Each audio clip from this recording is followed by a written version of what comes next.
লোভী ইঁদুরটি অসাবধানতাবশত একটি পচা আপেলে কামড় দিয়েছিল। অপ্রত্যাশিতভাবে সম্প্রতি সময় এক ভয়ঙ্কর ভাইরাস সংকট সময়ে পৌঁছে গেছিল। ভাইরাসটি দ্রুত চারিদিকে ছড়িয়ে যেতে লাগলো। সে জায়গায় একটি ছড়াতে না ছড়াতে সেখানকার রং সবুজ হয়ে যেতে লাগলো।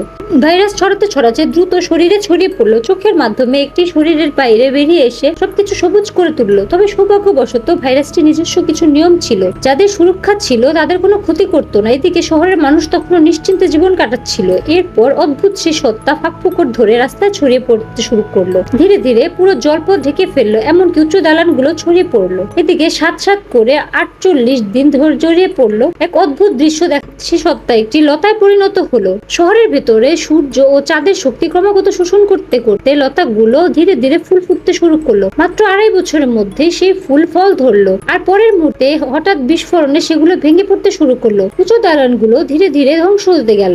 এভাবে পুরো শহর মুহূর্তের মধ্যে ধ্বংসস্তূপে পরিণত হলো। কিন্তু ভাইরাস তখনও সন্তুষ্ট হলো না, তাই এটি অন্য শহরে ছড়িয়ে পড়লো, এমনকি পুরো পরিবার, এমনকি পুরো পৃথিবীতে ছড়িয়ে গেল। শেষ পর্যন্ত সবকিছু আবার পচা আপেলে পরিণত হলো, আর সেটি আবার আরেক লোভী ইঁদুর খেয়ে ফেললো।